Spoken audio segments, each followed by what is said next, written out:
Kualitas udara DKI Jakarta masih belum membaik, berbagai upaya telah dilakukan namun polutan tetap saja naik. Mari kita coba buka data sejak kapan warga DKI Jakarta sesak nafas disiksa polusi dan bagaimana upaya memeranginya. Kita akan lihat bersama, nah ini kita bisa lihat bersama, ini adalah kualitas udara ibu kota Jakarta konsisten dalam kategori yang tidak sehat, dalam kemudian angka 123 EQ yang ini berdasarkan pantauan kualitas udara EQR pada sore hari ini. Ini kemudian mencatatkan konsentrasi dari polutan di ibu kota ini mencapai indeks yang tidak sehat. Dan berdasarkan perhitungan ini nampaknya temperatur serta suhu udara hingga kecepatan angin di kawasan ini memang tidak bagus begitu. Sementara berdasarkan data yang dihimpun oleh IQCN.org, peningkatan buruknya udara sejak 1 Januari hingga 15 Agustus kemarin ini mencapai sekitar 166,7%. Artinya angka yang cukup mengkhawatirkan. Dan kita lihat bagaimana kemudian dampaknya, yaitu adalah jumlah kasus ISPA di DKI Jakarta yang kemudian disebut meningkat setiap bulannya. Pada Januari adalah 102.000, kemudian meningkat hingga 119.000 di Maret, dan kurang lebih konsisten di angka 102 hingga 110 yaitu di Juni. Berdasarkan kemudian data dari Direktur Jenderal Pencegahan dan Pengendalian Penyakit Kemenkes Republik Indonesia, Maxiren Rondonuwu mengatakan tercatat kasus ISPA di Jabodetabek ini mencapai kurang lebih angka 100 hingga 200.000 kasus per bulannya. Wow, ini cukup besar tentunya.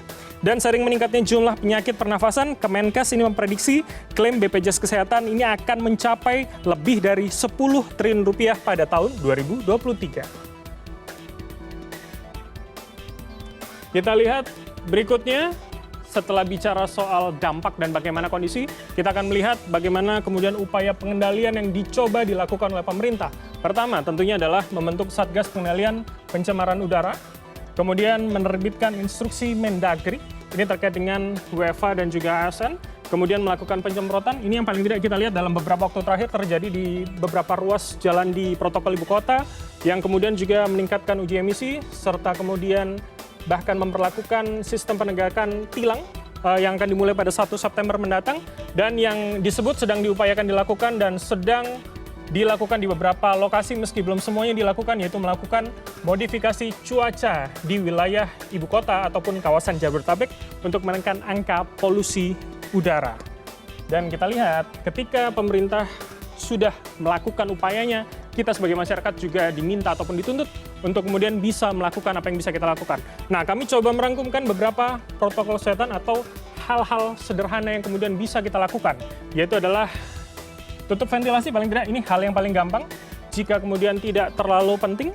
Kemudian gunakan penjernih udara jika memang ini ada di rumah Anda.